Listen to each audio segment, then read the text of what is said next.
നമ്മുടെ ഈ സംഗമം നമ്മളിൽ നിന്ന് ഖബൂൽ ചെയ്യട്ടെ. ആദർശ സമ്മേളനമാണ് ഇവിടെ നടക്കുന്നത്. പ്രധാനപ്പെട്ട പ്രസംഗങ്ങളൊക്കെ വഴിയെ വരാനിരിക്കുന്നു. അതിനിടയിൽ 2 വാക്ക് മാത്രം പറഞ്ഞ് നിർത്തുകയാണ്. ആദർശം നിലനിൽക്കുന്നത് അല്ലെങ്കിൽ നിലനിൽക്കേണ്ടത്, നിലനിർത്തിപ്പോരേണ്ടത് നമ്മുടെ ഖൽബിൽ, ഹൃദയത്തിൽ ആണ്.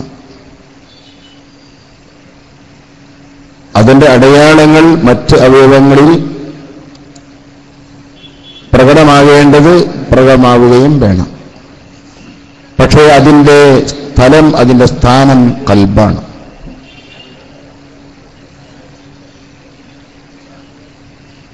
അവിടെ അത് സ്ഥലം പിടിക്കണമെങ്കിൽ നേരത്തെ സമസ്തയിലെ ജമീയത്തുൽ ഉലമയുടെ ഉപാധ്യക്ഷൻ സുലൈമാൻ ഉസ്താദ് പറഞ്ഞതുപോലെ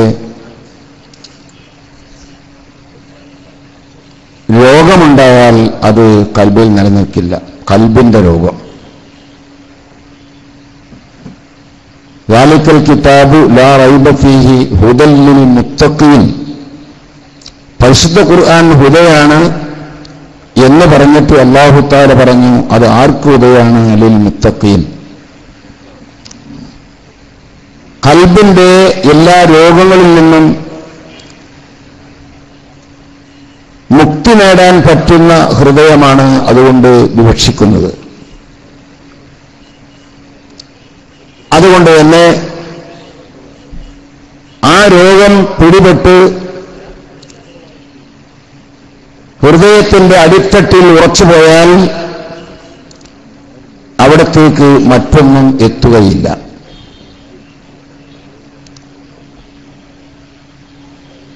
ഏതുപോലെ ശരീരത്തിനുണ്ടാകുന്ന മാരകമായ ഒരു രോഗമാണ് എയ്ഡ്സ് രോഗം. അല്ലാഹു കാത്തുരക്ഷിക്കട്ടെ. ആ രോഗമുണ്ടായാൽ ശരീരത്തിന് മറ്റൊന്നും ഫലിക്കില്ല, എഫക്റ്റ് ചെയ്യില്ല. മരുന്ന് വരെ, ദവായി മരുന്നടക്കം ദാആയി മാറും, രോഗമായി മാറും. ഇതേപോലെ മനുഷ്യന്റെ ഹൃദയത്തിനേൽക്കുന്ന ഏറ്റവും വലിയ രോഗമാണ് ഹസദ് എന്ന് പറയുന്നത്. അത് മഹാരോഗമാണ്. അസൂയ. ഇത് അധികവും ഇമാം ഗസാലി റഹ്മഹുല്ലാ പറയുന്നു, പണ്ഡിതന്മാർ എന്ന് പറയുന്ന ഒരു വിഭാഗത്തെ വല്ലാതെ പിടികൂടിയ ഒന്നാണ്, അല്ലെങ്കിൽ പിടികൂടുന്ന ഒന്നാണ് ഈ അസുഖം. എത്ര കാലം മുമ്പാണ് ഇബ്നു അബ്ബാസ് റളിയല്ലാഹു അൻഹു പറഞ്ഞു, സായിലിൽ ഉലമാ, പണ്ഡിതന്മാരോട് നീ ചോദിച്ചോ, അറിയേണ്ട കാര്യങ്ങൾ ചോദിച്ച് മനസ്സിലാക്കിക്കോ. പക്ഷേ ലാ വലാ തസ്അൽ ബഅലഹും അൻ ബഅലിഹിം, അവരിൽ നിന്ന് ചിലരോട് മറ്റു ചിലരെക്കുറിച്ച് നീ ചോദിക്കണ്ട. കാരണം ചിലപ്പോൾ നല്ല മറുപടി കിട്ടിക്കൊള്ളണമെന്നില്ല. ശറഈന്റെ നിയമം പറയുമ്പോൾ സത്യം പറഞ്ഞാൽ തന്നെയും മറ്റൊരു വ്യക്തിയെക്കുറിച്ച് പറയുമ്പോൾ സത്യം പാലിച്ചു കൊള്ളണമെന്നില്ല. എല്ലാവരെക്കുറിച്ചുമല്ല നീ പറയുന്നത്. എന്നിട്ട് പറഞ്ഞു, ഫഇന്നഹും അസദുന്നാസി തഹാസുദൻ വതബാഗുദൻ, മനുഷ്യരിൽ വെച്ച് കൂടുതൽ അസൂയ വെച്ച് പുലർത്തുന്നവർ, അല്ലെങ്കിൽ കോപം വെച്ച് പുലർത്തുന്നവർ അവരായിരിക്കും. ഇമാം ഗസാലി റഹ്മത്തുള്ളാഹി അലൈഹി ഇത് വിശദീകരിക്കുന്നുണ്ട്. എല്ലാ ഉലമാവിനെയും അല്ല, അത് പറയാൻ ഒക്കുകയുമില്ല. പിന്നെയോ ആ പറഞ്ഞത് നേരത്തെ പറഞ്ഞ രോഗം പിടികൂടിയവരെ കുറിച്ചാണ്. അങ്ങനെ ഒരു കൂട്ടർ ഇന്നല്ല പണ്ടുകാലം മുതലേ ഉണ്ടായിട്ടുണ്ട്. അതുകൊണ്ട് തന്നെ അവരുടെ വാക്കുകൾക്ക് അന്നത്തെ പണ്ഡിതന്മാർ വില കൽപ്പിച്ചിട്ടില്ല. ചിലപ്പോൾ അത് എവിടെത്തും, എത്ര വലിയ പാണ്ഡിത്യമുണ്ടെങ്കിലും നിഷ്പക്ഷത എന്ന് പറയുന്ന ഇൻസാഫ് അതിനെ മനസ്സിൽ നിന്ന് പാടെ ഇല്ലാതെയാക്കും. ഒന്നിനും ഒരു നിഷ്പക്ഷതയും ഇല്ല. ബഹുമാനപ്പെട്ട ഇമാം സുബുക്കി താജുദ്ദീൻ സുബുക്കി റഹ്മത്തുള്ളാഹി അലൈഹി അവിടുത്തെ തബഖാത്തു സാഫിയ്യത്തുൽ കുബ്രയിൽ മഹാനവരുടെ ഉസ്താദ് കൂടിയായ ഹാഫിദ് ദഹബിയെക്കുറിച്ച് പറയുമ്പോൾ ഒരു സ്ഥലത്ത് പറഞ്ഞു കാണാം, വഅമ്മാ താരീഖു ശൈഖിന ദഹബി, എന്റെ വന്നരായ ഉസ്താദ് ദഹബിയുടെ താരീഖ്. ഏത് താരീഖ്? ചരിത്ര ഗ്രന്ഥമാണത്. മീസാനുൽ ഇഅ്തിദാൽ എന്ന പേരിലുള്ള ഗ്രന്ഥത്തെ പരാമർശിച്ചാണ് ബഹുമാനപ്പെട്ടവർ പറഞ്ഞത്. ആ ഗ്രന്ഥം ഫമസ്ഹൂനുൻ, അത് നറക്കപ്പെട്ടതാണ്.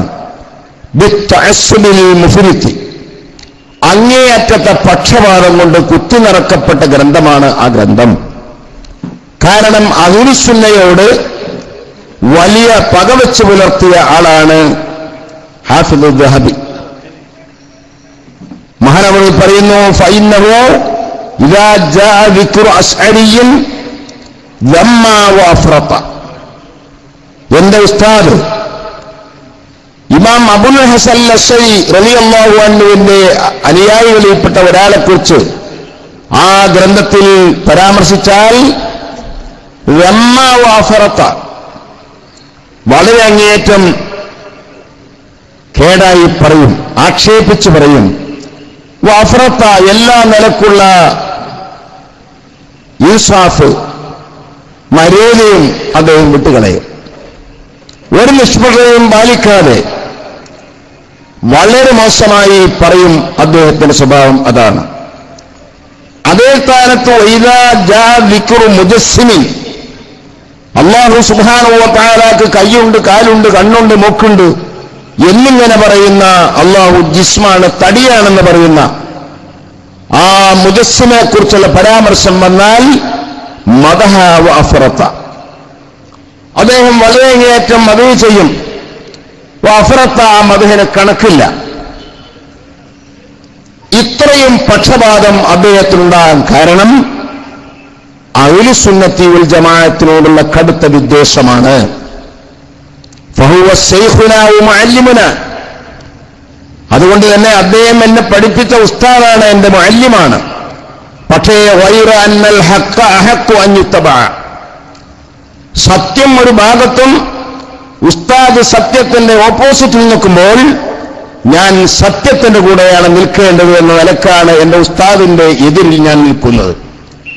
ഈ നൃത്തം ഇൻഷാ അല്ലാഹ് നാളെ റബ്ബിന്റെ കോടതിയിൽ വരുമ്പോൾ എന്റെ ശൈഖുനായുടെ ഉസ്താദിന്റെ ഓപ്പോസിറ്റിലുള്ള ഫുഖറാവിന്റെ കൂടെ ആയിരിക്കും വിനീതനായ ഞാൻ ഉണ്ടാവുക എന്നുകൂടി പറഞ്ഞാണ് മഹാനവകൾ അത് അവസാനിപ്പിക്കുന്നത്. അപ്പൊ ഞാൻ പറയുന്നത് എത്ര കാലം മുമ്പുള്ളതാണ്. ഈ അതിന്റെയും മുമ്പും ഇതേപോലെ അഹ്ലുസുന്നത്തി വൽ ജമാഅത്തിന്റെ ഉലമാവിനോട് കടുത്ത വിദ്വേഷം വെച്ച് പുലർത്തുന്നവരുണ്ടായിട്ടുണ്ട്. മുഹമ്മദ് ബിൻ ഹസം എന്ന് പറയുന്ന വ്യക്തി, അദ്ദേഹം പറഞ്ഞ് ഇമാം അബൂ ഹനീഫ ഇമാം തങ്ങളെ വരെ വളരെ അതിരൂക്ഷമായ ഭാഷയിൽ വിമർശിച്ചു. കാരണം എന്താ? വേറെ ഇടപാടുണ്ടായതല്ല, വേറെ ഒരു വിഷയമല്ല, അഹ്ലുസുന്നയോടുള്ള കടുത്ത അമർഷം തന്നെ. അങ്ങനെ പറഞ്ഞു ലോകത്തുള്ള ആലിമീങ്ങളെ മുഴുവൻ അദ്ദേഹം പറഞ്ഞു കളഞ്ഞു. മഹാന്മാരായ അയിമ്മത്ത് ഗ്രന്ഥങ്ങളിൽ എഴുതി വെച്ചു,